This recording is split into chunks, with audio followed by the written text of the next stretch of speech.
जय श्री राधे कृष्ण। दोस्तों आज की कहानी बहुत ही दर्द भरी है और प्रेरणादायक है।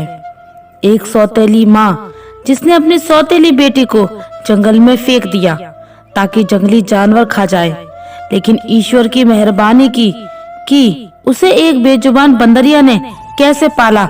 आइए सुनते हैं यह खूबसूरत कहानी। दोस्तों, किसी गांव में किसान रहता था। उसकी शादी को काफी साल हो चुका था। वह बे औलाद था। फिर उस किसान ने बच्चे के लिए दूसरी शादी की। कुछ महीनों के बाद भगवान की कृपा से उसे दूसरी पत्नी से एक बेटी पैदा हुई। बच्ची दिखने में बिल्कुल परी जैसी लगती थी। उस फूल सी बच्ची को पाकर किसान ने भगवान का धन्यवाद किया। वह पति पत्नी अपनी बेटी के साथ बड़े खुश थे और किसान के बड़े प्यार से अपनी बेटी का नाम परी रख दिया। अब वह किसान अपनी दूसरी पत्नी से बहुत ज्यादा प्यार करता था, लेकिन किसान की जो पहली पत्नी थी उसे वह चीजें बर्दाश्त नहीं थी। वह किसान की बच्ची को एक आंख नहीं देख सकती थी। जब बच्ची कुछ महीनों की हुई तो अपनी तोतली जुबान से किसान को पापा पापा कहकर पुकारने लगी। किसान की पहली पत्नी के सीने पर सांप लौटने लगा। इसी तरह वे किसान की बेटी की दुश्मन बन चुकी थी। परी की माँ तो सारा दिन घर के कामकाज में लगी रहती, लेकिन किसान की जो पहली पत्नी थी किसान के साथ खेतों में काम करवाया करती थी। एक दिन किसान की पत्नी खेतों से कुछ सब्जियां तोड़कर जा रही थी। फिर उसने सोचा, आज परी तो घर में अकेली है, क्यों ना, क्योंकि उसकी माँ दुकान से कुछ सौदा लाने के लिए गई है। किसान की पहली पत्नी ने इसी बात का फायदा उठाया और परी को अपने गोद में उठाकर खेतों के साथ ले चली। अब वह सोचने लगी कि मैं इस लड़की को खेतों में ही छोड़कर चली जाऊंगी ताकि इसे जंगली जानवर खा जाए और मेरी जान को इस लड़की से छुटकारा मिल जाए। अब वह चलते चलते अपने खेतों से भी काफी आगे एक जंगल में चली गई और उसने बच्ची को अपनी गोद में जमीन पर फेंक दिया और फौरन वहां से वापसी की तैयारी करने लगी। उस जालिम औरत ने दिल में जरा भी रहम नहीं आया और वहां से चली गई। अब वह मासूम बच्ची झाड़ियों में इधर उधर फिरने लगी। अभी वह इतना चल नहीं पाती थी क्योंकि वह बहुत छोटी बच्ची थी। दोस्तों, कहते हैं ना, बच्चा भगवान का रूप होता है। इसी तरह उस मासूम बच्ची को भी अपने नफे नुकसान का कोई पता नहीं था। वह बच्ची रोते रोते उसी जंगल में सो गई। जब उस बच्ची की आंख खुली तो वह पापा पापा कहकर अपने किसान पापा को पुकारने लगी और भूख से बिलख रही थी और उठकर चलने लगी। चलते चलते वह एक घने जंगल में जा पहुंची, जहां एक पेड़ पर एक बंदरिया अपने बच्चों के साथ रहती थी और दूसरी पेड़ की दूसरी साइड एक छोटी सी झोपड़ी बनी हुई थी जिसमें एक साधु रहते थे। लेकिन उस समय वह साधु कहीं भिक्षा मांगने के लिए निकले हुए थे और वह बंदरिया भी उसी साधु बाबा के पास रहती थी। साधु बाबा उस बंदरिया का बहुत ख्याल रखते थे। जब उस बंदरिया ने छोटी सी मासूम बच्ची को रोने की आवाज सुनी तो बच्ची को उसने जल्द ही गोद में उठा लिया, लेकिन वह बच्ची माँ माँ पुकार कर रोने लगी। तो उस बंदरिया ने जल्दी से पेड़ों से कुछ फल तोड़े और उनका रस पिलाकर बच्ची को दे दिया। बच्ची रस पीने से थोड़ा सुकून महसूस करने लगी। वह बंदरिया बच्ची से बहुत प्यार करने लगी। कभी उसकी जुएं निकालती, कभी उसके गालों पर हाथ फेरती, बिल्कुल वैसे जैसे एक माँ अपने बच्चों से प्यार करती है। बच्ची को भी माँ जैसी गोद का सुकून मिलने लगा और बंदरिया की गोद में सो गई। उस बंदरिया ने काफी दिनों तक उस बच्ची का ऐसे ही ख्याल रखा। उसकी भूख प्यास हर चीज का एक माँ की तरह ही ख्याल रखा। तभी क्या हुआ, वहां से साधु बाबा बाहर आ गए भिक्षा मांगने के लिए वहां वापस अपनी कुटिया में। अचानक उन्होंने देखा बंदरिया की गोद में एक सुंदर सी प्यारी सी इंसानी बच्ची है। अब इसे देखकर साधु बाबा सोच में पड़ गए। साधु बाबा ने फौरन उस बंदरिया से बच्ची को अपनी गोद में लिया और अपनी कुटिया में चले गए और उस बच्ची से उसका नाम पूछने लगे। लेकिन बच्ची तो अभी बहुत छोटी थी, वह इतना बोल नहीं पाती थी। साधु बाबा सोचने लगे, पता नहीं ये किसकी बच्ची है और कहाँ से आई है। फिर साधु बाबा प्यार से उस बच्ची का ख्याल रखने लगे। उस साधु बाबा ने उस बच्ची का नाम उजाला रखा, क्योंकि वह बच्ची इंद्र की अप्सराओं की तरह सफेद थी। अब वह बच्ची कुटिया से बाहर निकलकर हर रोज उस बंदरिया के बच्चों के साथ खेलती और वह बंदरिया सुबह शाम उस इंसानी बच्ची के बड़े प्यार से देख रेख करती थी। उस बंदरिया साधु बाबा का ख्याल तो रखती थी, अब वह इंसानी बच्ची का भी बहुत ख्याल रखती थी। कभी उसे फलों का रस पिलाती तो कभी उसे अपना दूध पिलाती, तो अब भी गाय का पिला देती थी, क्योंकि उस बाबा ने एक गाय भी पाल रखी थी। जब वह 6 साल की हो गई तो वह साधु बाबा को बाबा बाबा कहकर पुकारने लगी और उस बंदरिया को ही अपनी माँ समझती थी, क्योंकि वह बच्ची उन बंदरियाओं के बच्चों में ही सो पली थी। बाबा जब भगवान भोलेनाथ की पूजा पाठ करते तो वह बच्ची भी उन्हीं के साथ बैठकर भगवान भोलेनाथ की पूजा पाठ करने लगती। जब वह मंत्र पढ़ते तो वह बच्ची भी मंत्रों को पढ़ती। बाबा ने उस बच्ची को बहुत अच्छे संस्कार दिए थे। अब वह बच्ची 15 साल की हो चुकी थी। अब तो उजाला पहले से भी ज्यादा खूबसूरत दिखने लगी थी और जंगल के जानवर, परिंदे और वह बंदरिया ही उसके दोस्त थे। वह बंदरिया उजाला को सूखी लकड़ियां जंगल से इकट्ठी करके लाकर देती और वह बाबा और खुद के लिए और बंदरिया के लिए भोजन बनाती। एक दिन वह साधु बाबा उजाला से कहने लगे, बेटी, मुझे दूसरे शहर में भिक्षा मांगने के लिए जाना पड़ेगा। मैंने तुम्हारे लिए इस कुटिया में हर चीज का बंदोबस्त कर दिया है, तुम्हें कहीं भी बाहर जाने की जरूरत नहीं और ये बंदरिया तुम्हारे साथ होगी। इसको तेरी देखभाल के लिए छोड़कर जाता हूँ। ये बंदरिया तो तुम्हें जंगल से लकड़ियाँ लाकर दिया करेगी और नदी से पानी भी यही लाकर देगी। बस तुम इस कुटिया के अंदर ही खाना बनाना और तुम बाहर बिल्कुल न निकलना। इतना कहकर वहाँ से वे साधु बाबा चले गए। अब उजाला और बंदरिया ही उस कुटिया में रह गए थे। उजाला अब साधु बाबा की तरह ही कुटिया में बैठकर भगवान शिव की पूजा पाठ करती और उसके इर्द गिर्द बंदरिया के बच्चे और बंदरिया बैठकर उसके मंत्रों को सुनते। शाम को जब उजाला ने खाना बनाया तो पूजा पाठ करने के वक्त हो गया। जब वह भगवान भोलेनाथ की पूजा पाठ करने में व्यस्त थी तो बंदरिया के एक बच्चे ने सारा खाना खराब कर दिया। जब उजाला ने पूजा पाठ करके उठी तो उसने देखा बंदरिया ने सारा खाना खराब कर दिया है। तो वह उस बच्चे को कहने लगी, तुम बड़े खराब हो, सारा खाना अकेले खा गए, तुमको दूसरों का ख्याल नहीं। उजाला ने उसे हल्का सा थप्पड़ लगाया तो बंदरिया के बच्चे को गुस्सा आ गया। तो उस बंदरिया के बच्चे ने चूल्हे की आग में पानी फेंक दिया, आग को बुझा दिया। उजाला ने ये सब देखा तो परेशान हो गई और सोचने लगी, मुझे आग जलाने में बड़ी मुश्किल होती है, अब मैं कैसे आग जलाऊंगी। इतना सारा काम, इतना दिन गुजर गया। अब उजाला खुद भी भूखी थी और वे बंदरिया और उसके बाकी बच्चों ने भी कुछ न खाया। अब वह बंदरिया का बच्चा बड़ा पछताता रह गया कि मैंने आग क्यों बुझाई, इसी वजह से हम सबको भूखा रहना पड़ा। आखिरकार उजाला झोपड़ी से बाहर निकल आई।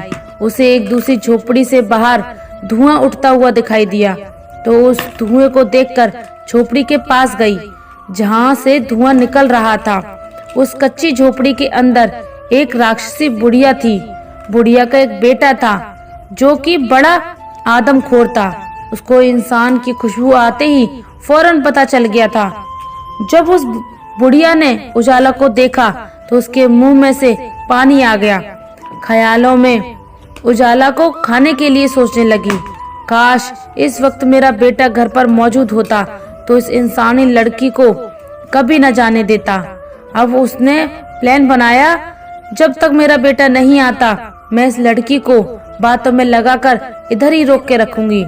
फिर वह बुढ़िया उजाला से कहने लगी, आओ बेटी, कैसे आना हुआ, तुम कौन हो और कहां से आई हो।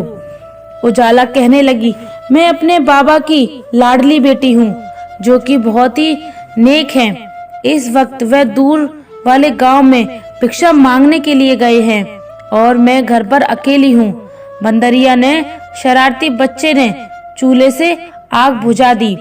आप मुझे थोड़ी सी आग दे दे ताकि हम अपना खाना बना सकें। वह बुढ़िया कहने लगी, बेटी आग तो तुझे मिल जाएगी, लेकिन बदले में तुझे मेरा भी एक काम करना होगा। वह बूढ़ी औरत है और मुझसे घर का काम बहुत मुश्किल से होता है। मेरा बेटा आने वाला है, उसे बहुत भूख लगी होगी। दूसरी साइड बाजरे के दाने पड़े हैं, तुम चक्की में पीस कर उसका आटा बना लो। उजाला ने जल्दी से बाजरे पीस दी और बुढ़िया के पास आई और कहने लगी, अम्मा मैंने आटा पीस दिया है, अब जल्दी से मुझे आग दे दो ताकि मैं अपने घर चली जाऊं।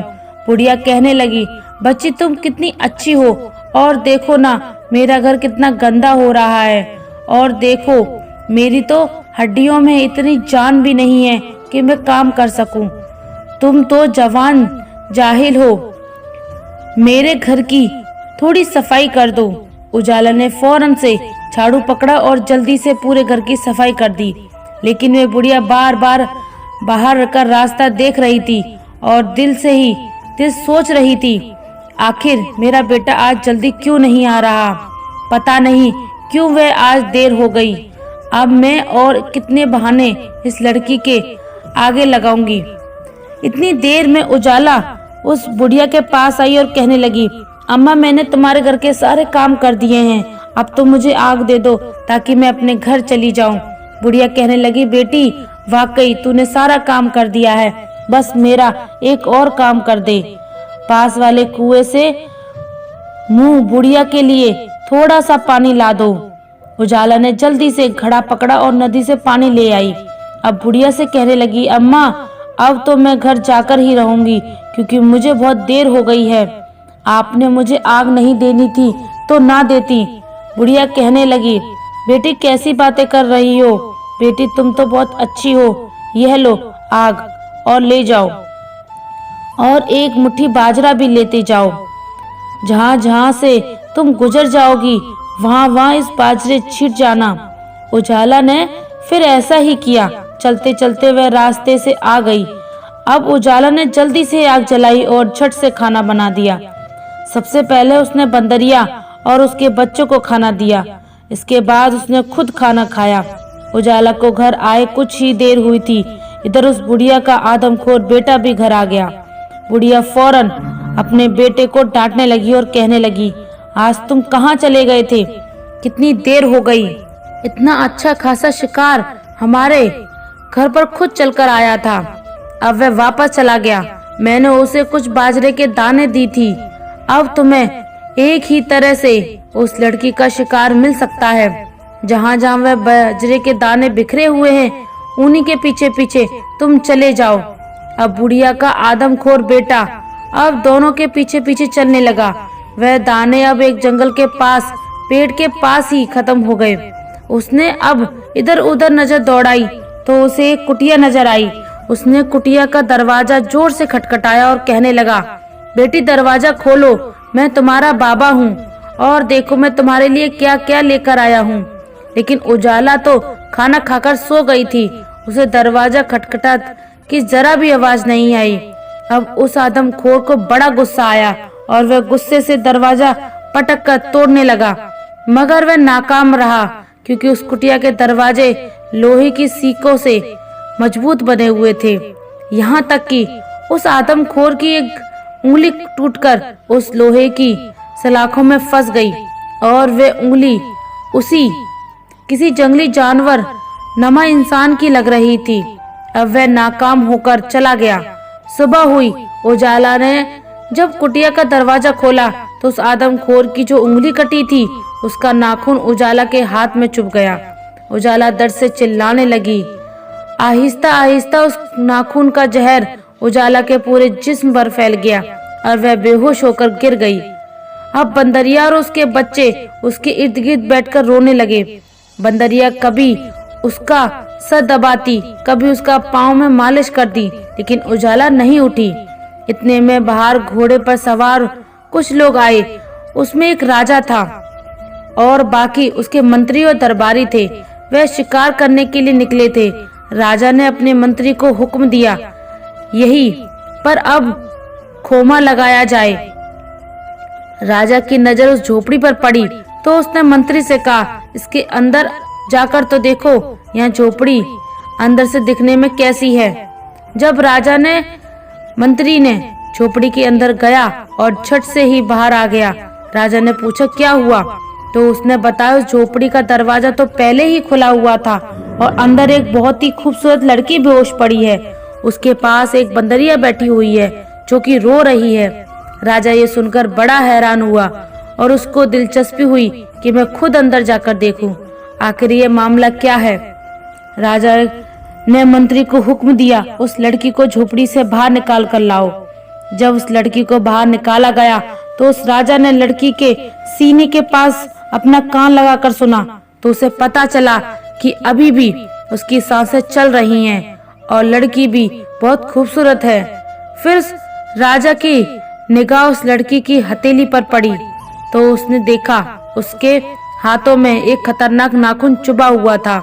जैसे ही उस लड़की की हथेली से नाखून को निकाला गया तो वह लड़की फौरन से उठकर बैठ गई। राजा ने कहा, मैं इस राज्य का राजा हूँ और मैंने तुम्हारी जान बचाई है। राजा बोला, अब तुम बताओ, तुम कौन हो और यहाँ पर अकेली क्यों रहती हो और उस बंदरिया से तुम्हारा क्या रिश्ता है? ये तुम्हारे लिए बड़ा रो रही थी।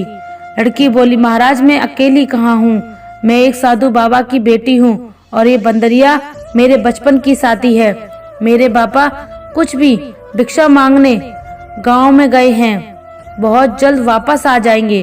राजा कहने लगा, तुम तो हद से ज्यादा खूबसूरत हो, अगर तुम चाहो तो मैं अपने महल में ले जा सकता हूँ और तुम्हारे बाबा को भी हम उधर ही बुला लेंगे और इस बंदरिया के लिए भी शानदार कुटिया का इंतजाम कर देंगे।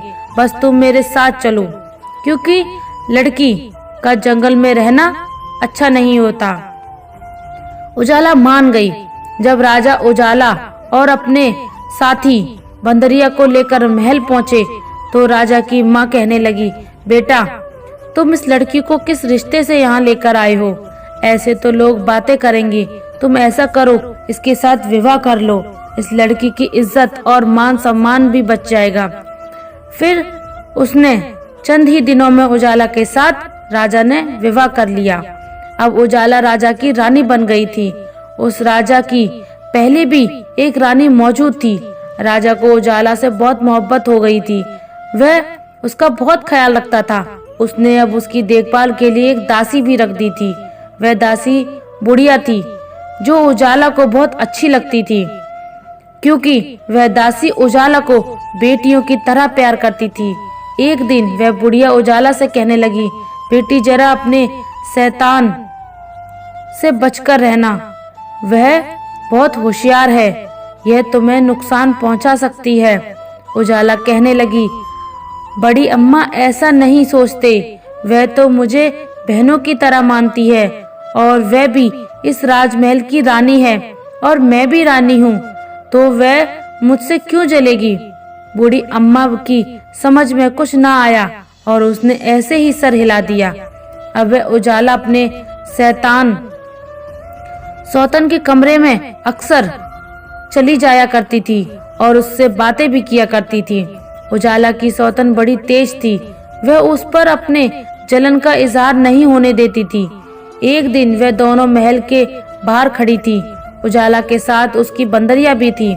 उजाला की सौतन कहने लगी, उजाला तुम तो बड़ी खूबसूरत हो और जेवर पहनने से तो और भी ज्यादा खूबसूरत दिखती हो।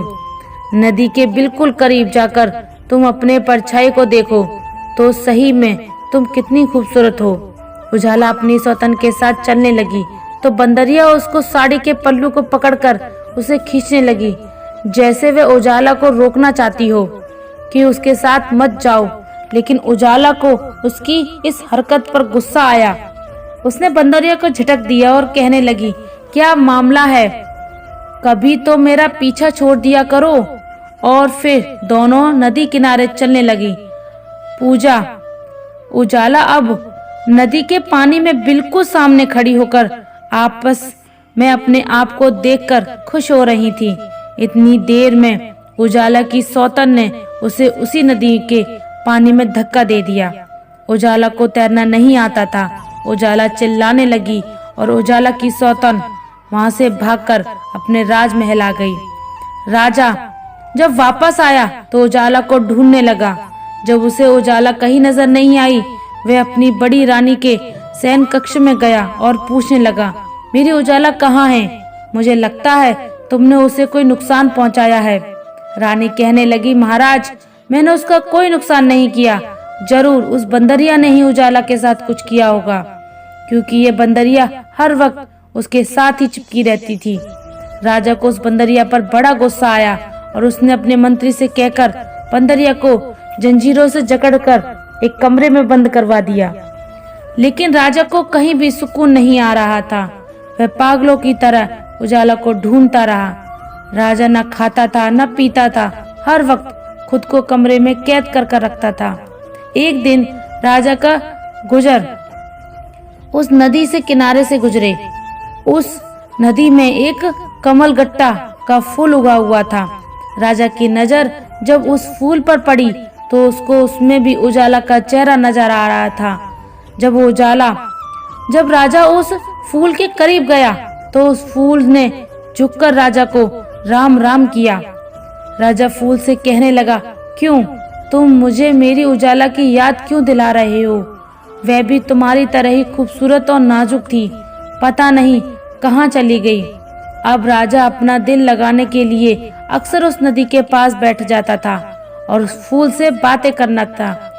बड़ी रानी को जब ये शक हुआ तो वह एक बार फिर से गुस्से में आ गई। उसने एक सैनिक को बुलाकर हुक्म दिया, जो नदी के बीच बड़ा सा फूल उगा है उसे तुम जड़ से उखाड़ डालो। सैनिक ने बिल्कुल ऐसा ही किया। जब राजा दूसरे दिन नदी के किनारे पहुंचा तो उसे फूल नजर न आया, क्योंकि वह फूल सैनिक ने जड़ों से निकालकर एक तरफ फेंक दिया था। लेकिन वहीं पर एक सेब का पेड़ पौधा था जो बड़ा सुंदर था और उस पर छोटे छोटे खूबसूरत फूल लगे हुए थे। फिर अचानक